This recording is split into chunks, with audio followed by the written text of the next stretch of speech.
Notre volonté d'être maître chez nous a amené à faire évacuer les bases françaises installées au Mali.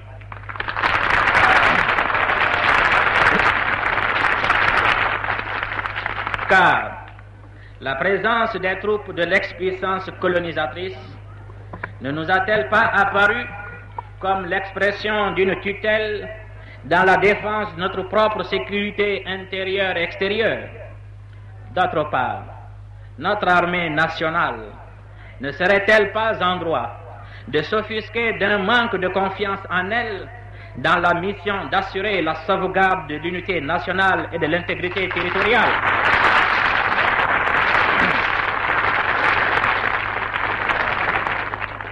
Nos adversaires ont tenté de nous créer la réputation de pays militarisés et agressifs à cause de notre équipement en matériel militaire et de la mobilisation de toutes les couches de la population pour veiller jalousement sur notre indépendance.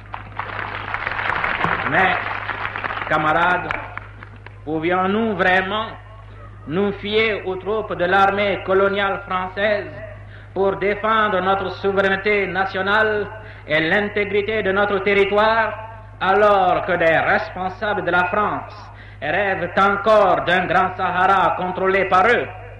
Non. On n'est bien défendu que par soi-même, et c'est pourquoi nous avons notre armée nationale bien équipée et solidement soutenue par le peuple lui-même tout entier. En effet, c'est au peuple tout entier que revient le devoir de défendre le pays, le gouvernement qu'il a choisi pour appliquer une politique, celle qu'il a lui-même définie. C'est le patriote, le soldat, attaché à la terre natale. C'est le paysan, gardien vigilant du patrimoine des ancêtres. C'est la fervente jeunesse, impatiente de hisser la patrie au rang des grandes nations libres. Ce sont les femmes mobilisées, désireuses d'assurer à leurs héritiers une vie radieuse sur une terre de liberté, qui permettent de donner au Mali de mener dans la confiance la lutte pour sa sécurité et son indépendance totale.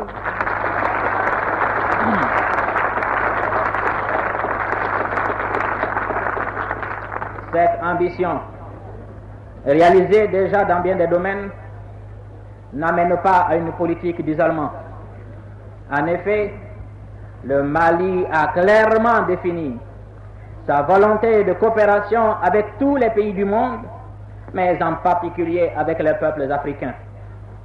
Il a opté également pour le non-alignement sur un bloc militaire ou économique quelconque. Cette option, qui a l'adhésion du peuple tout entier, sauvegarde notre personnalité.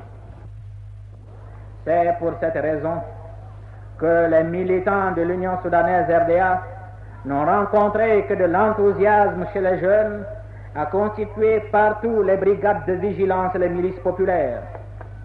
Chez les travailleurs, à proposer et à accepter des amputations importantes de leur traitement et l'abandon de tous les privilèges accordés par l'administration coloniale pour pouvoir les mieux associer à sa politique de domination. Comment ne pas admirer le geste magnifique de nos paysans qui ont accepté d'abattre le prix du riz pour le rendre compétitif sur tous les marchés? Pourquoi ne pas saluer nos commerçants qui, de leur côté, ont permis à l'Office des céréales et à la SOMIEX de jouer pleinement leur rôle? Cette confiance du peuple, née de la netteté de notre politique, va d'abord à notre parti, l'instrument qu'il s'est lui-même forgé. Cette prise de conscience est le résultat, parmi tant d'autres, de la primauté du politique sur l'administration, du parti sur tous les organismes de la nation. Le parti, voilà la clé des problèmes.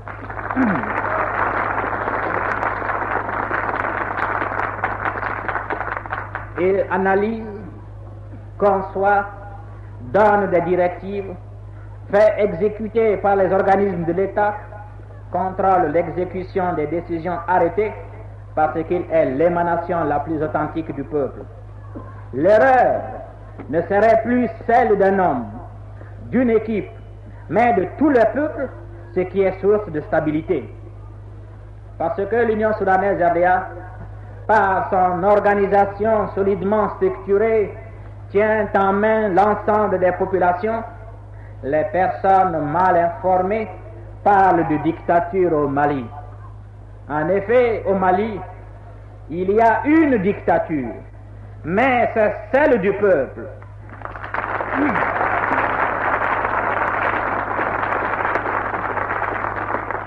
C'est également celle de l'engagement de chaque Malien, de chaque Malienne, à respecter son opinion librement et clairement exprimée.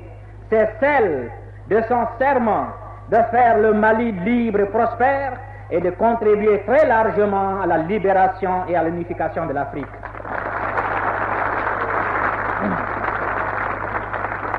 Mais aussi, vous avez pu constater que ce peuple s'exprime partout, à tous les échelons, que les responsables ne sont que ses représentants. Nous demeurons fermement attachés à l'unité africaine.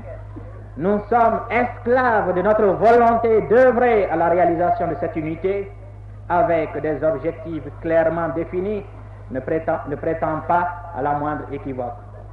Pour être resté fidèle à cette unité, notre pays se trouve visé par les impérialistes, au même titre que nos frères du Ghana, de la Guinée, comme ceux du Maroc, de la République arabe unie, pour ne citer que cela. Ce que l'on nous reproche, c'est de tout mettre en œuvre en Afrique, dans les domaines politiques, économiques et militaires, pour chasser les impérialistes de l'Algérie, de l'Angola, du Mozambique, de l'Afrique centrale et du Sud, de la Guinée dite portugaise et des îles du Cap-Vert.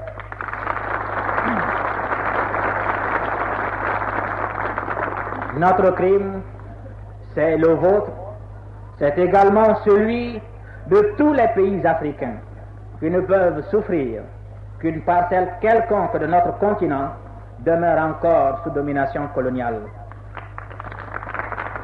Les mêmes impérialistes tolèrent encore moins notre option résolument socialiste. Notre volonté de rester en dehors des blocs est impensable aux yeux de ceux qui ne veulent voir à travers nos jeunes nations que des colonies habillées du clinquant de l'indépendance nominale.